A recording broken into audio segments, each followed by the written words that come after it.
Hello and welcome to Tuesday Newsday, your number one resource for the entire week's worth of VR news. As we all know, CES was just this past week, so I'm going to be going over all the best things that you missed from the conference. But first, I want to mention if you've been trying to tune in for a Twitch stream and noticed I haven't been live or waiting for a Tuesday Newsday, I've been out of town making videos from a laptop for the past almost 2 weeks, so streaming and stuff has been a bit of a struggle, but I will be back on Twitch today and back to my home rig, so there's that. Things are kind of hectic right now as I'm moving, and I'm also in the middle of making a whole new series for this channel that should start up next week, so like I said, it's just been crazy. Sorry things are just a little bit late, but without further ado, let's get right into the news. There have been a few pictures of HalfLife Alyx leaked from Tyler over at Valve News Network. None of the pictures are any more revealing than the trailer was and don't spoil any specific plot elements, according to Tyler's source, so no worries there. There are 9 pictures in total, and I gotta say, this game is looking really nice graphically. Of course, we don't have to wait very long. HalfLife Alyx is set to release in March, which is really only a couple months away, assuming there are no delays on Valve time, that is. One more quick thing before I get into my top CES tech. Mark Zuckerberg has pretty much made a claim that AR and VR can be something of a solution to the massive, somewhat global housing crisis. Zuckerberg lays out the problem like this: millions are moving into cities because that's where the work is, but quality of life statistically goes down, housing and living prices go up, and population density goes through the roof.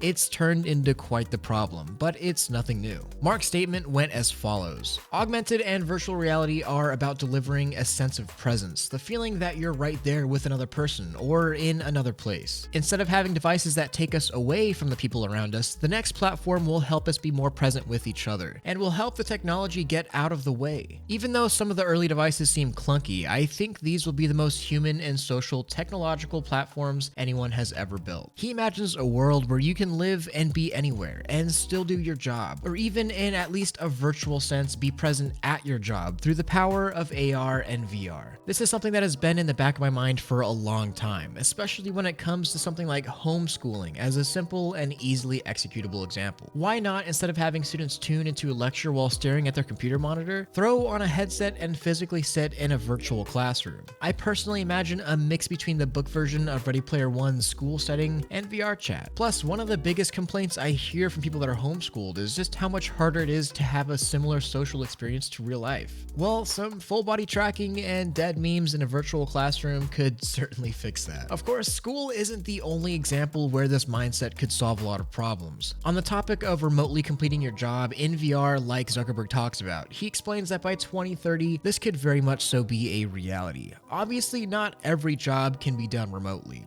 I mean, you can't sweep the floors or fix a leaky faucet remotely, but then again, who needs to sweep floors and fix faucets when there's nobody present at the workplace anymore anyways? Maybe this is trading one city-centered dystopia for another style of dystopian future, but the idea is still fascinating to me, and I'd actually be really interested to hear more companies talk about the future possibilities of VR being used as a tool for the commute. But now, on to the main topic, my top picks for cool VR and AR stuff at CES.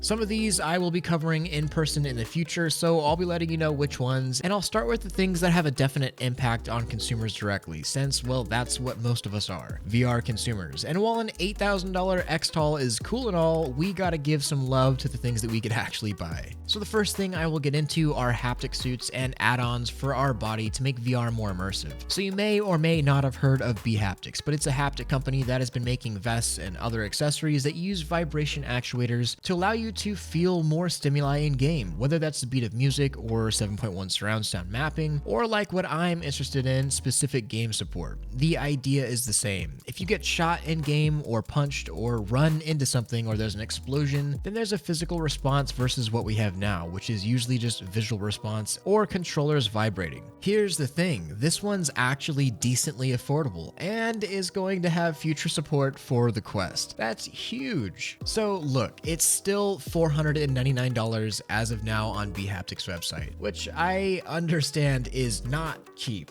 but historically, VR haptic suits have been and are kind of expected to be significantly more expensive than that even. The TAC suit has 40 actuators on the vest, 20 in the front, 20 in the back, with optional wrist actuators as well. There are multiple games that are going to be receiving support for the suit. Oh, and the battery. Surprisingly, you can expect about 10 hours of usage with the suit, which isn't too bad actually. I'm going to be getting one of these vests, so needless to say, I'm extremely excited to make a full video on it when it arrives, so I could give my opinion on the device after extensive testing. Staying on the topic of haptic suits, Tesla Suit gave some pretty comprehensive demos of their own suit. The biggest difference here is that while Haptics and really most other VR peripheries use vibration motors to give you a sense of touch, the Tesla Suit uses electrostimulation. It essentially uses pulses of electricity to stimulate your muscles. This also means that the suit needs to be skin tight and have direct suit to skin contact. It's not just a jacket or vest. Words from Scott Hayden from Road to VR. The very minimum level felt like a gentle tickle, while the max amperage delivered a genuinely surprising jolt that instantly contorted each of my underlying muscles. Although it wasn't painful, it certainly got my attention in a way that even the most aggressive haptic motor-based suit never has. So I actually covered this suit and Tesla Suit gloves that I'll get into in just a minute a couple weeks ago here on Tuesday Newsday, so I'll make it brief. Basically, the suit costs somewhere in the low thousands, offers electrostimulation, can monitor the user's vitals, and has full motion capture capabilities with multiple tracking points. If you want more info on it, I go pretty in depth in my previous video. So unfortunately, not that much information has been given on the haptic gloves from Tesla Suit that we didn't already know. They offer force feedback, are enterprise driven, haptic feedback, and will cost around $5,000. Moving on.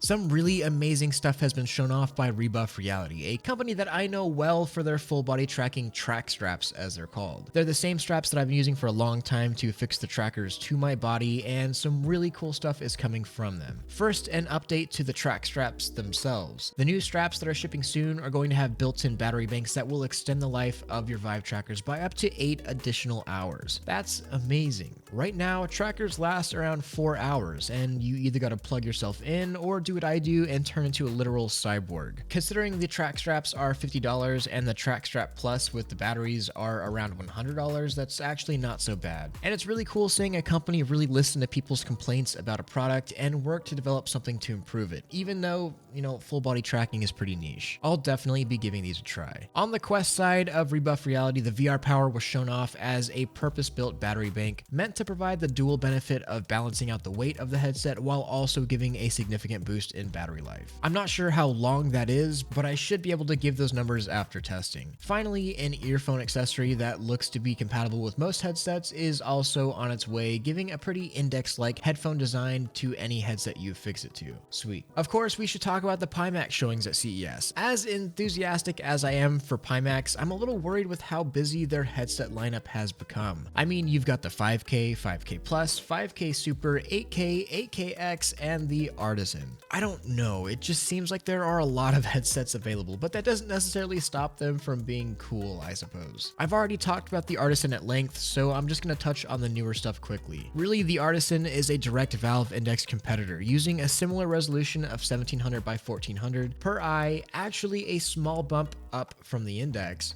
capable of 120 Hz, and the trademark of Pimax, a wide field of view of 170 degrees. The cool part is that you could order the Artisan as a full kit with Valve SteamVR 2.0 base stations and Valve Index controllers, and the total comes up to even a little cheaper than the Index. Of course, it appears that the audio is practically non-existent from this headset, and you would need to either go with the Vive Deluxe audio strap, if supported that is, or buy the Pimax audio strap or supply your own audio. All in all, I'm just happy that another company is going head-to-head in the $1,000-ish VR kit segment. Next up is the Pimax 5K Super, which is basically a 5K Plus, the company's main headset, but now is capable of 180 Hz. Given the trend at CES for super high refresh rate displays, this seems right at home for 2020. We don't know the price yet, but the 5K Plus is priced at $699, so I could expect the Super to be somewhere around that price for the headset alone. Then we have the 8KX, a $2,000 kit that boasts two 4K displays and a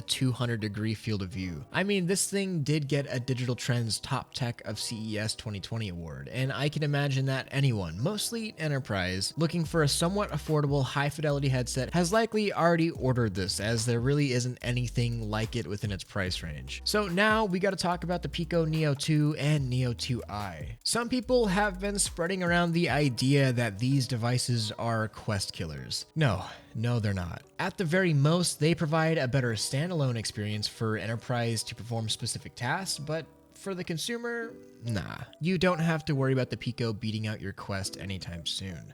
I think this whole thought process came around because the Neo 2 has better base specs in almost every way, besides tracking volume and field of view versus the Quest. And the i version uses Tobii eye tracking that we all want in our headsets. The Neo 2 launches at $700 for the standalone and $900 for the eye-tracked version, which beats out Oculus charging $1,000 for the Quest in their business program, which is maybe where it could beat out the Quest, just not for us. Panasonic revealed a prototype set of VR glasses, as they call them. To many, these glasses were actually some of the most interesting things shown at CES, even though they did have a pretty low field of view of 70 degrees and are only 3 degrees of freedom, 60 hertz, and of no real release date. But it seems like everyone that tried them praised the incredible displays used for no screen door effect, the form factor of the whole thing, and the very low weight. Like I said, there's no being sure that this will ever even be a product, but it is incredibly cool. And Panasonic has said that they should be able to increase the refresh rate and FOV up to 100 degrees as well, which is a pretty significant improvement. And last from CES, at least in this video, is the Xtal from VR Engineers. This is pretty much a Pimax on steroids, with a price to reflect that. 4K per eye with foveated rendering via eye tracking. This has turned out to be the go-to headset for professional simulators. VR Engineers is even working closely with the US Navy to develop their own flight and aircraft simulator for this headset in specific. All in all, it's great stuff, but it does end up